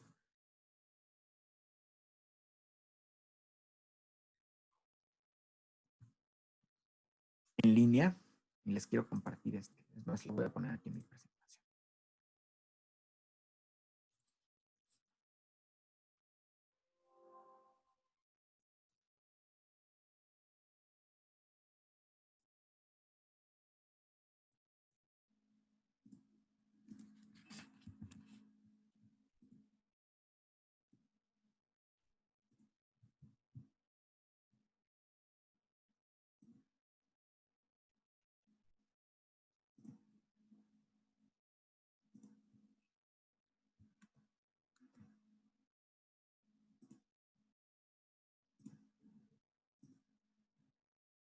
Les comparto esto para que les ruego que sean como el gatito, como este gatito. Ya ven que pasa, fíjense, cuando luego de un minuto de silencio tienes que contestar porque nadie se animó. Sí se oye, profe, sean así, por favor. O díganme así o tal para que tenga alguna retroalimentación para que no parezca que estoy hablando con la compu, ¿no? Sé que todos van a... Yo tendría esa actitud. Yo sería de los que apaga su micrófono y espera a que los demás contesten. Pero a aquellos que no son así, se los agradezco profundamente. Muchas gracias por hacerme saber que están ahí. Entonces, ahora sí sigamos. Bueno, teníamos esto que está aquí, ¿no?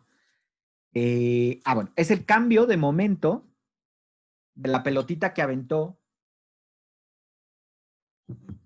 para arriba, chocó y cayó, ¿no? Entonces, ahora, las velocidades primadas van a ser aquellas medidas por la persona B y las no primadas son velocidades medidas por la persona A. Nada más para que sigamos con ese convención. U0 es siempre la velocidad de la pelota medida por cada persona en su propio sistema. Vean. Ahora la persona B mide la velocidad inicial de su pelota. Y resulta que la velocidad inicial de su pelota, pero primada, porque está en el sistema de movimiento, en X, la persona en movimiento es 0. Y la velocidad en Y, pues es menos U0. Porque, acuérdense, vamos a regresar aquí. Esta persona está fija en su sistema en movimiento y solo va a aventar la pelota hacia abajo. Claro, él no identifica que tiene o no tiene ninguna componente en X la velocidad de su pelota, nada más tiene una componente en Y que es la que avienta, ¿no? Entonces, por eso... El dibujo es extraño, ¿no? Porque pareciera que en el dibujo sí tiene componente en X y en Y, ¿no? A ver, sí. En el dibujo pareciera... Ajá, como claro, que la envía en diagonal, entonces parece que tiene componente en X y en Y y regresa con la misma componente en X, pero en dirección contraria. Al menos X y en Y, como que es raro el dibujo. Sí, el dibujo, de hecho los dibujos están medio feos y principalmente tiene estas componentes, ahorita verás por qué la plantea así el libro. Okay. interesante. Pero sí, el dibujo el dibujo no está bueno. El dibujo tiene, gracias Emilio por el muy atinado apunte, porque claro, si nosotros estamos hablando de vectores, estamos haciendo nuestros ejercicios, poniendo nuestras flechitas, todo este esfuerzo que estamos haciendo y ponemos un vector de este estilo, dices, oye, esto tiene una componente en X y otra componente en Y.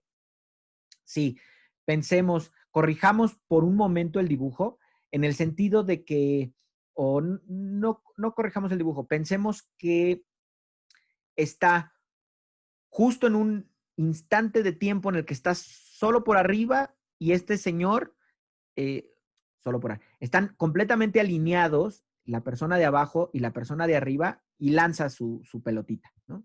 La lanza hacia abajo para que choquen aquí y se les regrese. Está ese dibujo un poquito feo, pero ahorita verán. Ahorita espero que lo podamos aclarar y tal, ¿no? Bueno, entonces, para el señor que está en el sistema en movimiento, no tiene, él como no sabe que está en un sistema de referencia inercial, lanza la pelota hacia abajo y la única dirección que tiene el vector de velocidad es negativo, es en Y y negativo, ¿no? Ahora, para determinar la velocidad de la pelota de la persona B medida por la persona A, es necesario usar ecuaciones de transformación de velocidad que obtuvimos en la suma de velocidades relativistas, ¿no? Si insertamos los valores apropiados en las velocidades, vemos que la velocidad de la persona móvil, la persona del sistema en movimiento en X, va a ser solamente la velocidad la velocidad que lleva el marco de referencia, que es V, ¿no? Y la velocidad en Y, ¿no?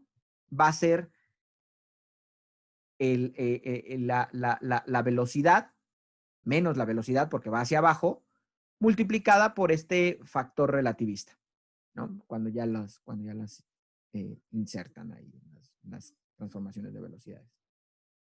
Entonces, antes de la colisión, el momento de la pelota de la persona B, medida por la persona A, esto les ruego, porque les ruego, me disculpen, porque es muy tortuoso esto de el momento de la pelota medida por la persona B, tal. Pero tratemos de hacer una pausa. A ver, antes de la colisión, el momento que tiene la pelota de la persona que se está moviendo, pero medido por la persona que no se mueve, es la masa de la pelota por la velocidad del sistema de referencia inercial ubicada en X. Es el componente en X del vector de momento de la pelota de la persona B medida por la persona que está fija. Y ahora, el componente en Y del vector de momento de la pelota de la persona B medida por la persona A que está fija es ¿no? Es la masa por la velocidad que ya habíamos determinado, ¿no? Que está afectada, es la transformación de velocidades que está afectada por la velocidad del sistema de referencia. Esto es el vector de momento de la pelota de la persona B medida por la persona A antes de que choquen, ¿no? Antes de que ocurra el choque de las dos pelotas. Oye, profesor, creo que yo ya me confundí. No suponen, ¿por qué hay momento en X? Porque este momento es el momento que mide la persona que está en el sistema de referencia fijo. De acuerdo, pero la pelota se mueve totalmente sobre el eje Y. Y además el eje de referencia, el sistema de referencia también se mueve sobre el eje Y, ¿no? Su velocidad V va toda sobre el eje Y. No. En el dibujo que mostró, o bueno, no solo en el dibujo, sino... Vamos al dibujo. Ah, no es cierto, ya lo vi, se mueve en X. Tienes razón. ¿Sí? ¿Un poco? Sí, Supongamos que la nunca velocidad avienta la pelota. sí. Si nunca avienta la pelota, esta pelota tiene un momento. Para él no tiene momento en X, pero para él sí, ¿no? Por el... ¿Sí? Es que pensé que, que esa velocidad V verde iba en Y, pero ya vi que va en X. Sí, va en X, es el sistema K' que se mueve hasta acá. Entonces, gracias. Y qué bueno que lo apuntas, Emilio. Bueno, esto es antes de la colisión. Para una colisión perfectamente elástica, el momento después de la colisión es el siguiente. El cambio, el momento después de la colisión en X no se ve afectado, ¿no? Nuevamente, es el momento de la pelota B medido por la persona A. Este no se ve afectado. Pero este momento en Y, pues sí cambia. ¿Por qué? Porque antes el vector de momento venía hacia abajo, la colisión es completamente elástica, lo único que hace es cambiar la dirección del vector de momento o de la componente en Y del vector de momento y ahora va hacia allá. Entonces, eso es, otra vez, el vector de momento después de la colisión de la pelota, el vector de momento de la pelota de la persona B medida por la persona A, pero después de la colisión. El cambio de momento de la pelota de la persona B, de acuerdo a la persona A, ¿no? Es es 2 veces el cambio de momento, perdón, 2 veces la masa por la velocidad multiplicada por 1 menos b cuadrada sobre c cuadrada. Vean por qué. A ver, chéquense esto. Vean ustedes. Déjenme les. Es que me falta. Esto de. Como en. Otra pausa, perdón. Pero como yo doy mis clases, sí, utilizando presentación, pero en el salón, pues aquí puedo dibujar varias cosas. Vean ustedes. Este es antes de la colisión. Y nada más pensemos en esta cosa que está aquí, ¿no? Esto es momento, digamos, inicial. Y este que está acá es el momento final. Tiene sus dos componentes, por supuesto, ¿no? Momento final. Entonces, vamos a restar. Momento final es MB para la parte en X y le restamos este cuate que está aquí. MB para la parte en X. Menos MB. ¿No? Se va. Esto es 0. Esta es el momento, la componente en X del vector de momento. Pero ahora, vean, la componente en Y del vector de momento antes de la colisión es este negativo y después de la colisión es este positivo, ¿no? ¿Cómo lo ven? Entonces, el cambio de momento en X pues da 0 en realidad, ¿no? De hecho, no hubo cambio de momento porque llevaba el momento de asociado al movimiento del marco de referencia, pero aquí sí hay un cambio de momento, ¿no? Perdón, en el caso de la componente en Y. Y ese cambio de momento, pues vean, es el final, es menos este otro. Entonces les queda positivo. No sé si lo vean, aquí está. 2 veces la masa por la velocidad que tenga en esa dirección, U0 por raíz de 1 menos b cuadrada sobre c cuadrada, ¿no? Entonces, vean ustedes, hemos llegado, creo, a este punto importante. La conservación de momento lineal requiere que el cambio total de momento de la colisión sea el cambio de momento de la persona fija más el cambio de momento en la persona en movimiento sea 0. Y ustedes pueden ver, ¿no? Por ejemplo, el cambio de momento de la persona fija está determinado por la ecuación 40. Vean ustedes, chéquense ustedes que ya lo habíamos visto acá. ¿Dónde está? La ecuación 40. Esto ya lo habíamos visto. Esto es el cambio de momento, ¿no? De la pelota, porque primero la avienta, choca, regresa, choca, y este es el cambio de momento que había tenido. Y el cambio de momento para la otra persona, ya lo acabamos de sacar, es esta cosa. Si ustedes restan, ¿no? Es decir, hacen este cambio, este delta de la persona fija más el delta de la persona en movimiento, fíjense, delta persona fija más el delta de la persona en movimiento, se pueden dar cuenta, este es negativo, este es positivo, pero se pueden dar cuenta de que no quedan igual a cero, como debería de ser. La conservación de momento lineal requiere de que el cambio de momento de la colisión sea cero para que se conserve. Si no, pues no lo es, y aquí queda claro que no lo es. Pero fíjense, lo interesante o la forma más accesible de obtener el momento relativista es esta que les estoy planteando, porque hay otra que se puede obtener el cuadrimomento, el vector,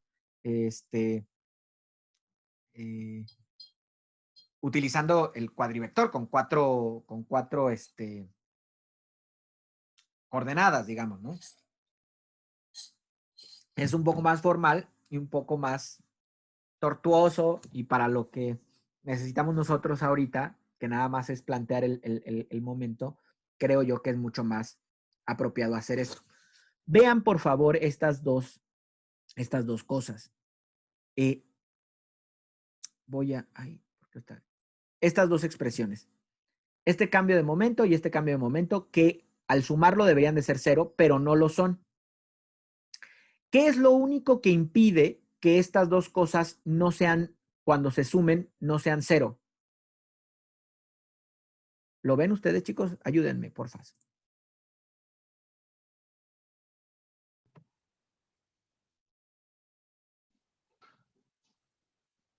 Pues el factor relativista, ¿no? Bueno, el inverso del factor relativista.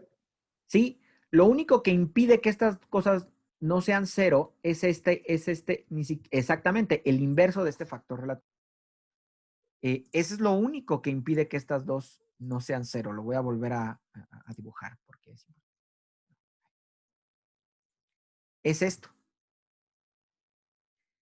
Entonces, fíjense la situación. Nosotros ya sabemos que hay cosas, que ocurren cosas contraintuitivas en la teoría especial de la relatividad. Por ejemplo, la dilatación del tiempo, la contracción de la longitud, el efecto Doppler. Eso no es tan contraintuitivo, eso no, pero ocurren ciertas cosas que podemos obtener. ¿Qué tal? Y no quiere decir que así sea, pero ¿qué tal si hacemos que esta masa que está aquí, odio que sí, ¿por qué saldrá esas cosas? ¿Qué tal si hacemos que esta masa se modifique, ¿no? Por un factor, se modifique al estarse moviendo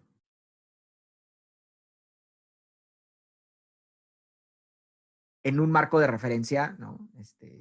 Determinado, ¿no? Hacemos que esa masa, en lugar de que haya esta masa, ponemos una masa llamada relativista, que sea de este estilo, que sea el factor relativista por la masa que hubiera en reposo. Si esta masa es este factor relativista por esta masa en reposo, entonces este factor relativista, que es 1 sobre raíz de 1 menos b cuadrada sobre c cuadrada, se cancela con este otro. Y esta suma se conserva el momento. ¿Estarían de acuerdo ustedes con eso, chicos? Espero que sí. ¿Están de acuerdo?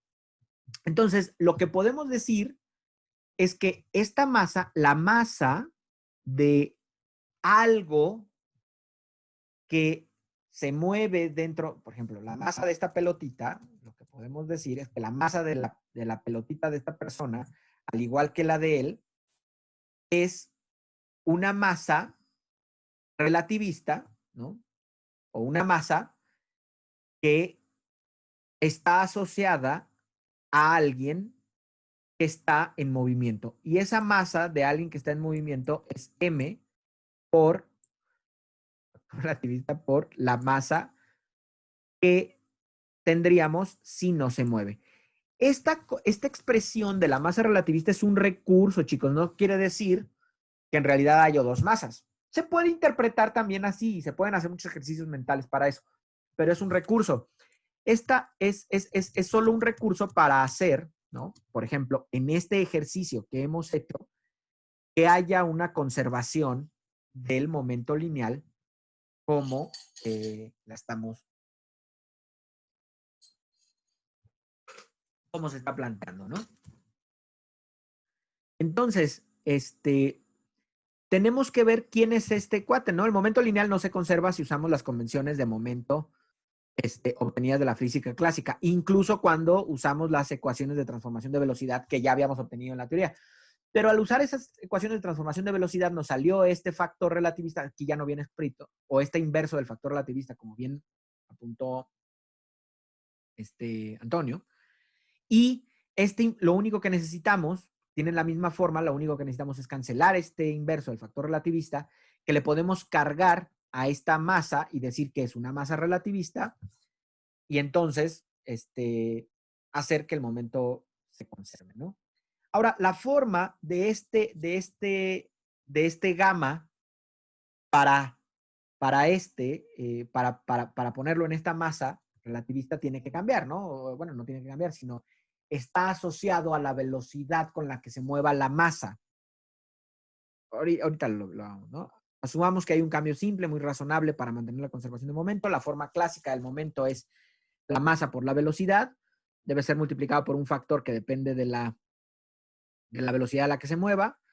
Aquí estamos usando gamma, pero mayúscula. Esto ya está un poco redundante. Es posible probar que el momento es conservado para un valor de gamma mayúscula que se dé con esta característica, ¿no? Donde ahora, en lugar de v, sea la velocidad a la que se mueva la masa, ¿no? U, ¿no? En lugar de v.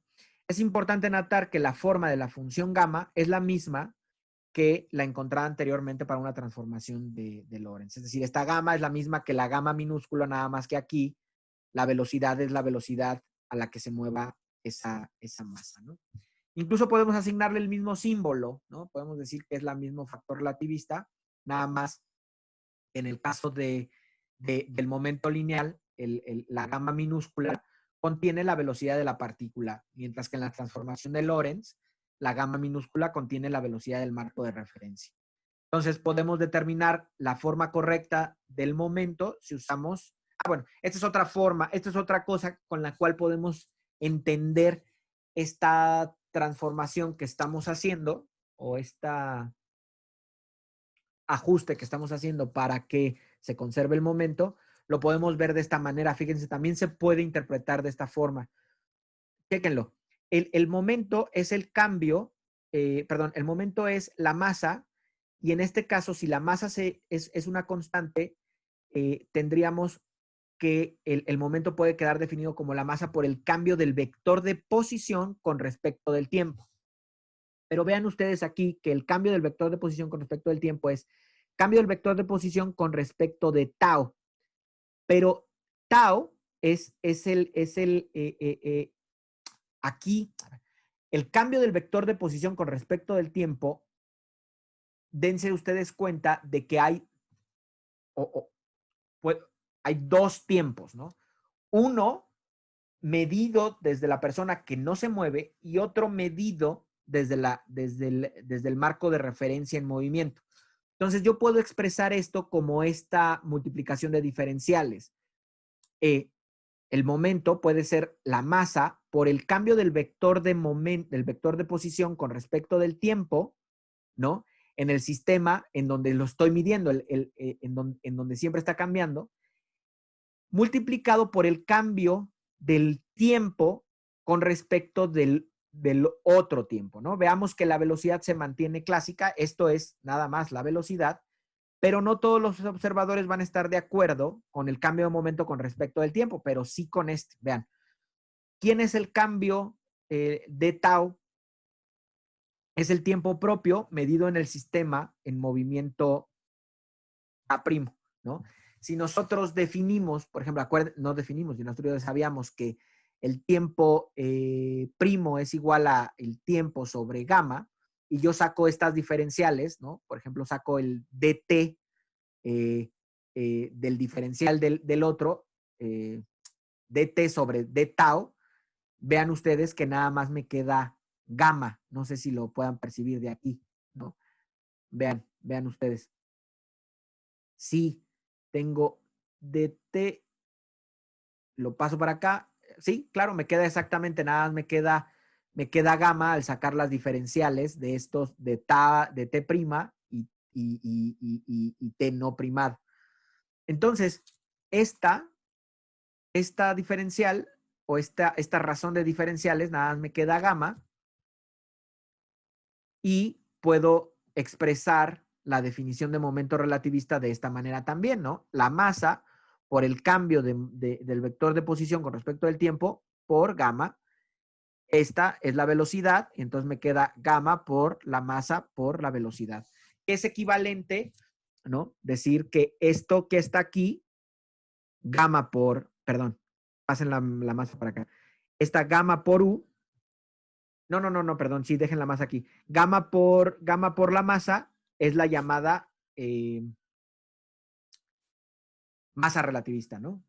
Entonces, en esa última ecuación, en la ecuación 48, el momento relativista, es el momento relativista y gamma es 1 sobre raíz de 1 menos u cuadrada sobre c cuadrada. Se puede observar que el momento relativista reduce al momento clásico para valores muy pequeños de u sobre c, ¿no? Vamos aquí, se vuelve, esto acuérdense que se vuelve casi cero cuando la velocidad es muy pequeña. Entonces es 1 menos 0, queda 1 sobre 1, la raíz de, perdón, me queda que gamma es casi 1. Y entonces el momento relativista se vuelve el momento clásico, ¿no? El momento clásico tiene una precisión de 1%. A ver, las diferencias entre momento clásico y momento relativista no van a ir más allá del 1% mientras la velocidad a la que se mueva la partícula sea menor al 14% de la velocidad de la luz, que es una cantidad bestial, ¿no?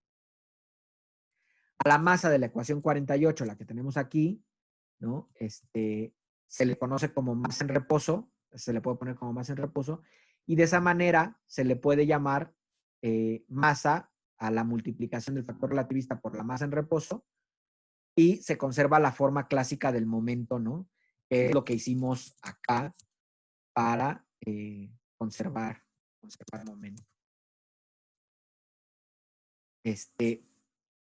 Cuando la expresamos de esta forma, vean, pareciera que esta masa en reposo, a medida que la velocidad va aumentando, el factor relativista es 1 cuando no hay movimiento, ¿no?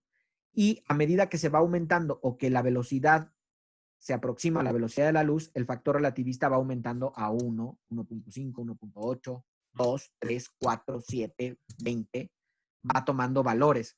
Entonces, por eso se podría decir o se puede percibir, se podría interpretar, si es que existiera esta masa relativista, que la masa va incrementando a altas velocidades. A medida que se va moviendo más, se van teniendo masas, llamadas masas relativistas, que es esta multiplicación, mucho más grandes.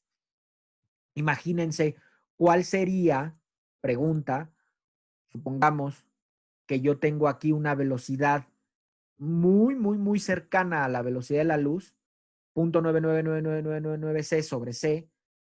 Esto es 1 menos casi 1. Entonces esto me queda raíz de 0.000000000. Tengo más ceros y me queda 1 sobre miles de 0.0000001. Esto se vuelve un valor brutal. Esto se vuelve 5,000 o 400,000, en lo que quieras, pero enorme. Y entonces me queda que la masa es este valor brutal por la masa en reposo. Entonces una masa muy grande, ¿no? Lo que quiero comentarles es que si ustedes se quedan con esta interpretación de masa relativista, podrán ver que si intentan mover un electrón, por ejemplo, a velocidades, si intentan mover si ponen un electrón con una masa a moverse a la velocidad de la luz, esto es 1 menos 1, esto es 0, esto se vuelve infinito, y entonces esto es infinito por el valor minúsculo de la masa de un electrón. Puedes llegar a tener una masa de 1 tonelada, puedes pensar que el electrón tiene una masa relativista de 1 tonelada, porque se mueve. De hecho, por ejemplo, una pregunta podría ser esa, se me ocurre para un examen, ¿no? Dígame a qué velocidad se tiene que mover un electrón para que tenga una masa relativista de 1 tonelada. Y ustedes lo pueden sacar, ¿no?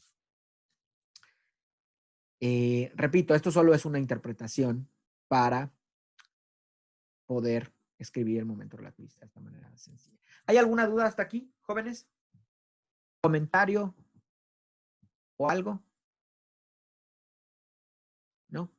Bueno, entonces terminemos hasta este momento la clase y espero ya ir más rápido ahorita en media hora. Bueno, voy a dejar de compartir.